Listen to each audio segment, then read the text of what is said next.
ഈ അലർജി ഉള്ളവർക്ക് കുറെ ഇമ്മ്യൂണിറ്റി ഉണ്ടാവും എന്ന് പറയുന്നത് ശരിയാണോ? ഇതിലൊരു കാര്യം എന്ന് വെച്ചാൽ ഞാൻ പറഞ്ഞു IgE ലെവൽ ഹൈ ആണെന്നുള്ളത്. ഇപ്പോൾ ഇമ്മ്യൂണിറ്റിയുടെ ഭാഗമായിട്ടുള്ള 4 നമ്മൾ ഇമ്മ്യൂണോഗ്ലോബുലിൻസ് ഉണ്ട്. IgG, IgA, IgM, IgE. അതിലൊന്നാണ് ഈ ഫുഡ് അലർജീസിൻ്റെ ഒക്കെ കേസ് നോക്കുമ്പോൾ ചില കേസിൽ IgGയും IgMും ഹൈ ആവും. അപ്പോൾ ഇമ്മ്യൂൺ റെസ്പോൺസ് കൂടുതലാണ്.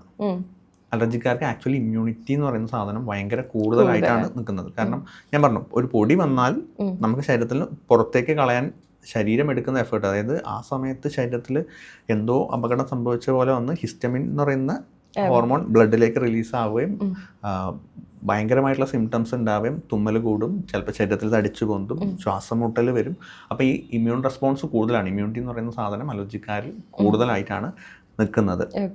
പ്രോപ്പറായിട്ടുള്ള ഇമ്മ്യൂണിറ്റി അല്ല അവർക്ക് ഉള്ളത്. പൊടിയിൽ കളിച്ചിട്ടും മണ്ണിൽ കളിച്ചിട്ടും കുറച്ച് മഴ കൊണ്ടിട്ടും വെയിൽ കൊണ്ടിട്ടൊക്കെയാണ് നമ്മുടെ കുട്ടിക്കാലത്തൊക്കെ നമ്മൾ കുറേയൊക്കെ അത് ഡെവലപ്പ് ചെയ്തെടുത്തത്. അത് നമ്മൾ ഇന്നേറ്റ് ഇമ്മ്യൂണിറ്റി എന്നാണ് അതിന് പറയുന്നത്. അപ്പോൾ ആ ഒരു ഇമ്മ്യൂണിറ്റി നമുക്ക് കിട്ടിക്കഴിഞ്ഞാൽ നമ്മൾ കുറേയൊക്കെ ഓക്കെയാണ്. അതല്ലാതെ ഈ പൊടി അടിച്ചാൽ അസുഖം വരുമോ, മഴ കൊണ്ടാൽ അസുഖം വരുമോ, വെയിലടിച്ചാൽ അസുഖം വരുമോ എന്ന് വിചാരിച്ച് പാരൻസ് പലപ്പോഴും കുട്ടീനെ പുറത്തിറക്കുന്നില്ല. ഇത് ആക്ച്വലി അവർക്ക് അസുഖം വരാതിരിക്കാൻ ചെയ്യുന്നതാണെങ്കിൽ പോലും അത് ഫ്യൂച്ചറിലേക്ക് നോക്കുമ്പോൾ അവർക്ക് അത് ബുദ്ധിമുട്ടുണ്ടാക്കുന്നു. കുട്ടികൾക്ക് ബുദ്ധിമുട്ടാണ്. റെസിസ്റ്റൻസ് പവർ അവർക്ക് കുട്ടികൾക്ക് ഉണ്ടാവില്ല. ഇമ്മ്യൂണിറ്റി എന്ന് പറയുന്ന സാധനം ഞാൻ ഈ പറയുന്ന ലെവലിലാണ് നിൽക്കുന്നത്. തീരെ എക്സ്പോഷർ ഇല്ലാത്ത സമയത്ത് എന്താ പറ്റുമെന്ന് വെച്ച് കഴിഞ്ഞാൽ അവരപ്പോൾ ഓക്കെ ആയിരിക്കും.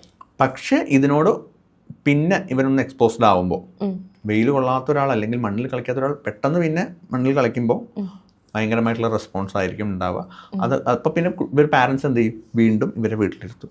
ഇങ്ങനെയാണ് അവർ മെല്ലെ മെല്ലെ രോഗികളാവുന്നത്. അതാണ് മറ്റേ തീയിൽ കുറിച്ചത് വെയിലത്ത് പാടില്ല. അത് തന്നെയാണ് അതിൻ്റെ ഒരു കാര്യം. കാരണം അവർക്ക് അങ്ങനെ കിട്ടേണ്ട സാധനം അങ്ങനെ തന്നെ വേണം കിട്ടാൻ. അതൊരു മരുന്നിൽ കലക്കി കൊടുക്കാനോ എന്തെങ്കിലും സപ്ലിമെൻറ്റ്സ് കൊടുത്താലോ ഇമ്പ്രൂവ് ആവുന്ന ഒരു കാര്യമല്ല അത്.